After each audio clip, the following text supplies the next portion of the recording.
The chair recognizes the gentlelady from Georgia, Ms. McBath, for 5 minutes. Thank you, Madam Chair. Director Peters, I have introduced the Federal Prison Oversight Act, which I'm sure you're aware of, to increase the accountability and the transparency across our prison system. To ensure that the safety of our prisoners is a top priority, we need to have an efficient method of identifying the high-risk facilities that require more guidance and more attention. Director Peters, what system or metric system does the BOP offer to be able to identify these kinds of facilities? Thank you, Congresswoman. I think that we have a variety of oversight that helps us identify the high-risk facilities, including oversight from the Government Accountability Office, the Office of the Inspector General, and also our Program Review Division, who conducts audits of our institutions, including unannounced site visits and audits, and we rely on that data, including our regional offices that go in and perform independent reviews, interviewing the adults in custody, interviewing our employees, and creating an assessment of each one of our institutions so that we can address problems early on rather than waiting down the road. Thank you. And in our meeting last week, we discussed the national recidivism rate, and I was pleased to learn that BOP has achieved a staffing level of reentry coordinators to 99%. That I commend you on that, with 100% expected very soon.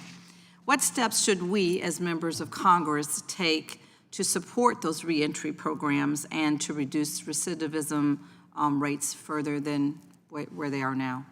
Thank you, Congresswoman. I think resources are always the issue. I think our ability to contract with our residential reentry centers is really a golden nugget at the Federal Bureau of Prisons because they are in the communities that these individuals are coming back to. They know what resources are there, and they're able to provide those wraparound resources as it relates to programming, treatment, education, employment, so that they become productive, tax-paying citizens once they enter our community. And last Congress, Ranking Member Jackson Lee, who's not with us today, convened 2 hearings on the oversight of BOP with a focus on the need to implement the First Step Act.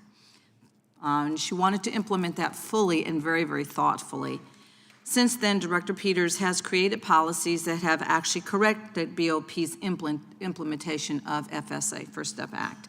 Yet inmates continue to complain about the lack of classes, and I understand that there's still no reliable calculator yet to determine the number of FSA credits that a prisoner can actually earn during their time in prison, and a shortage of halfway house placements. Director Peters, can you just kind of tell us how you intend on solving this problem? Thank you, Congresswoman. So we're very proud of our First Step Act implementation. We have over 104,000 people participating in programs today in over 110 evidence-based programs and productive activities. And yet, we can do better. As we now have pivoted out of the pandemic, being able to pull people into classrooms was difficult during that time period. And now, as I visit our institutions and talk to our employees and our wardens, they're thrilled to talk about the ideas they have around expanding our programs and expanding space inside our institutions. That's been really difficult.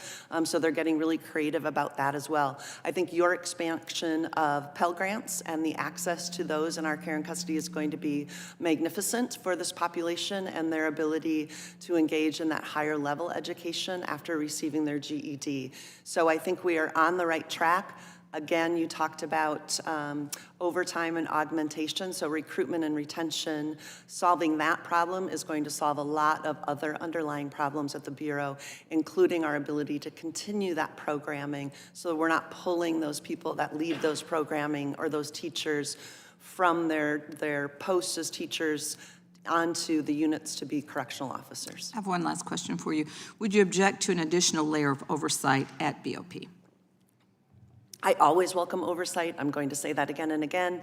The only thing I would ask is that when you consider additional oversight in legislation, that we then receive the appropriate resources so that I'm not left flat-footed with additional requests and additional oversight or additional requests for information, and then we don't have the staff and resources to respond in a timely and efficient manner.